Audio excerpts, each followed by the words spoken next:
Bon alors, bonjour, donc résumé du cours sur le condensateur. Alors d'abord, il faut bien savoir représenter une flèche tension aux bornes d'un dipôle. Euh, donc si on donne les lettres, si on met une lettre aux bornes de chaque dipôle, A et B. Donc la flèche tension est orientée vers la première lettre à écrire. Donc cette flèche tension la représente UAB et celle-là UBA.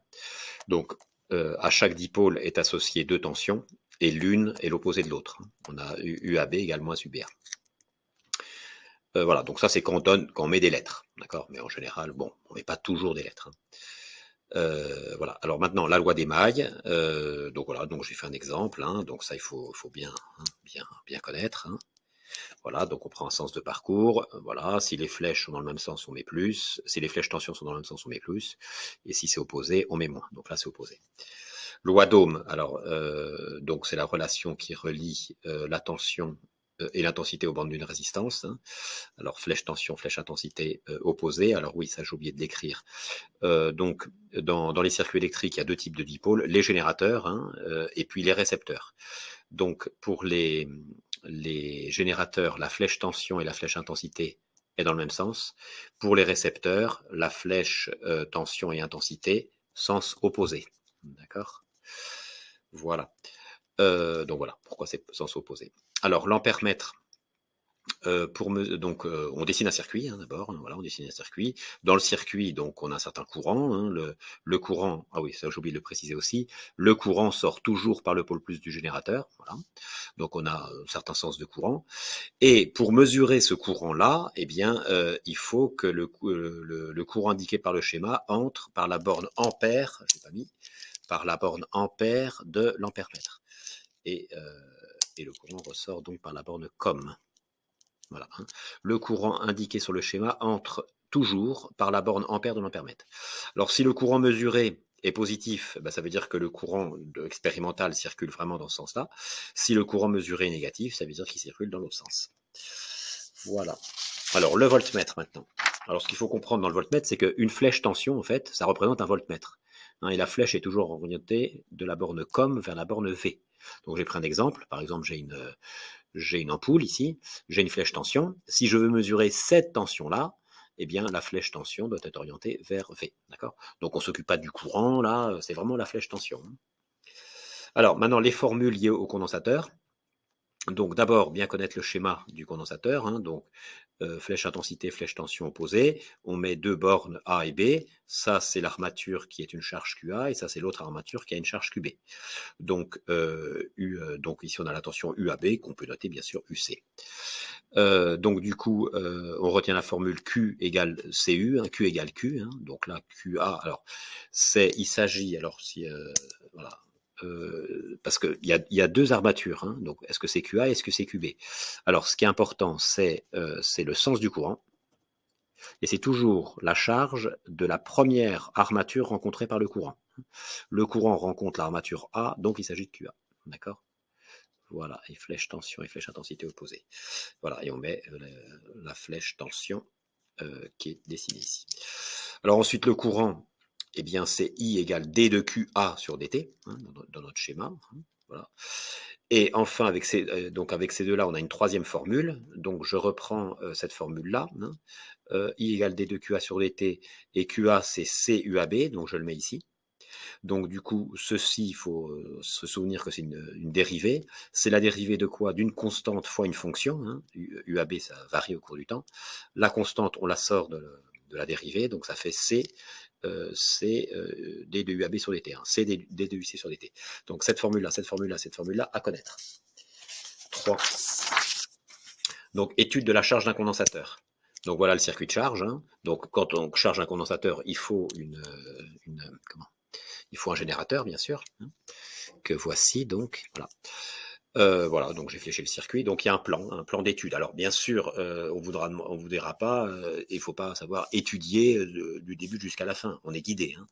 Mais bon, voilà, en gros, l'idée c'est ça, quoi. C'est ce plan-là quand on étudie la charge d'un condensateur. Donc on flèche le circuit, on on écrit la loi d'émail, la loi d'Ohm, la relation I égale C dUC sur dt, on obtient une équation différentielle.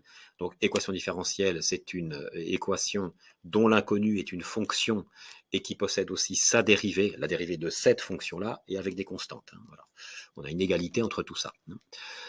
Là, on appelle ça équation différentielle, et donc l'objectif, c'est de trouver la fonction. Donc, il y a la solution, l'équation différentielle a une solution, et cette solution, c'est une fonction.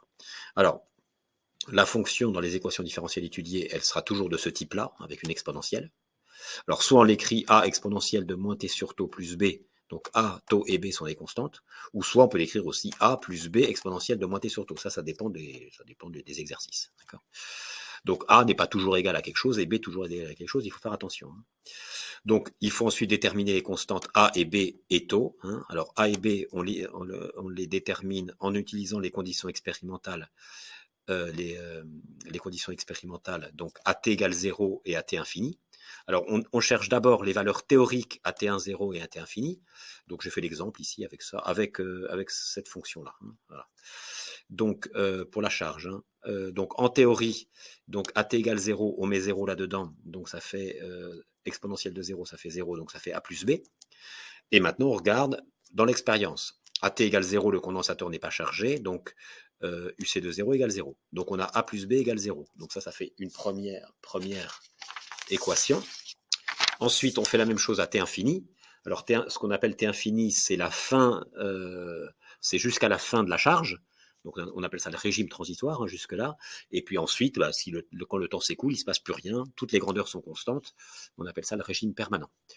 Donc T infini, fin du régime transitoire. Donc concrètement, en théorie, ce qu'on fait, on met un très grand nombre là-dedans, 1 milliard. Exponentielle de 1 milliard, ça fait 0. Donc ça fait 0, donc ça fait B. Ensuite, dans l'expérience, expérimentalement, eh bien, quand à la fin de l'expérience, le condensateur est chargé, sa tension vaut E. Donc du coup, B égale E. Donc du coup, on prend si B égale E, A vaut moins E, c'est ce que j'ai écrit ici. Donc du coup, voilà la solution.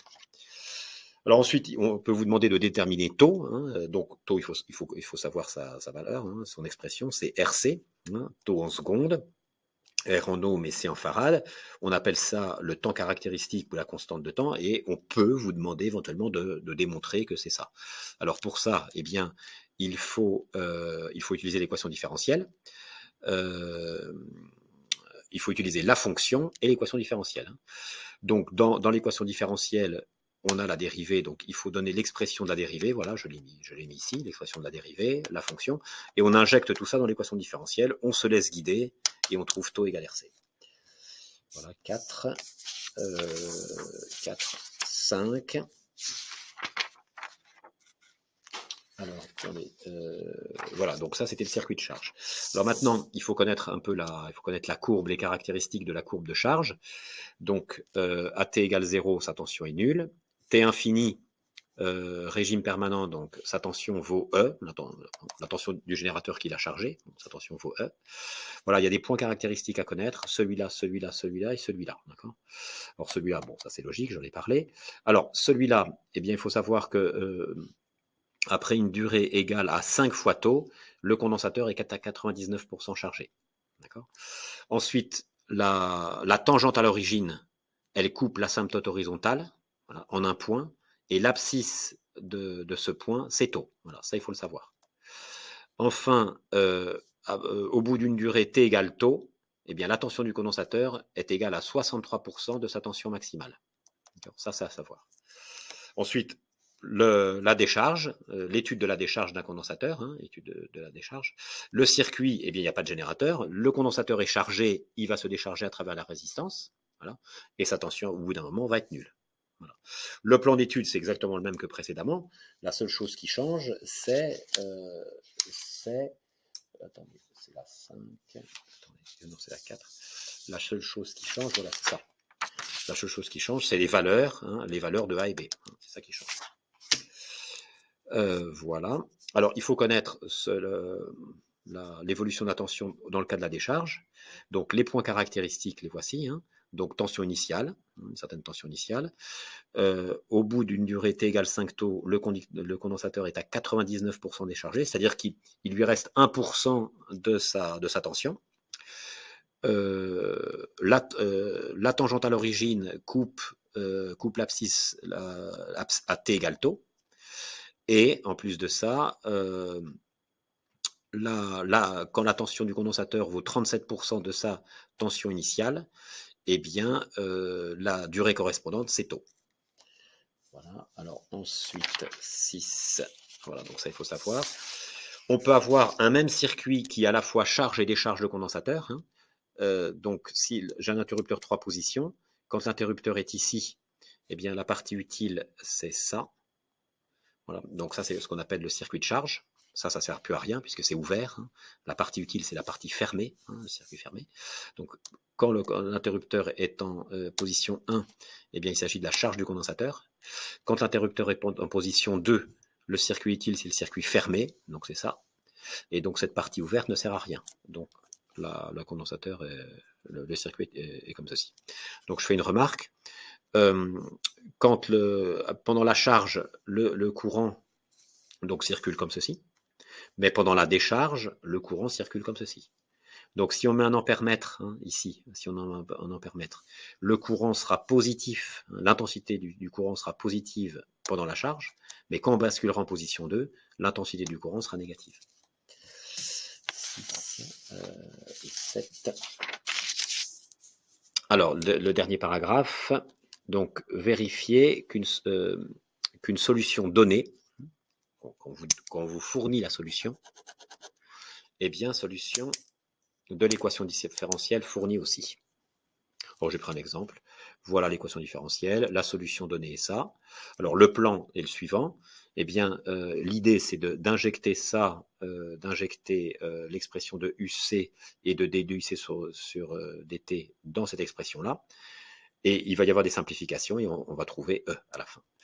Donc, la solution est ça. Donc, on exprime D2UC sur DT, hein, voilà, son expression. On remplace taux par RC, hein, voilà. On remplace tout ça ici. Voilà.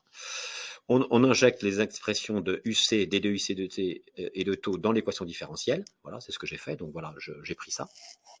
Et voilà, j'injecte. Hein, donc, ça, c'est la dérivée. RC, taux égale RC, taux égale RC. Ça, c'est la fonction. Bon, on continue les calculs. Et puis, on trouve E. Donc, du coup, on trouve que ceci est égal à E. C'est bien l'équation différentielle. Donc, ça veut dire que la solution donnée est bonne. Donc, la solution donnée est bien solution de l'équation différentielle. Voilà, le résumé est fini.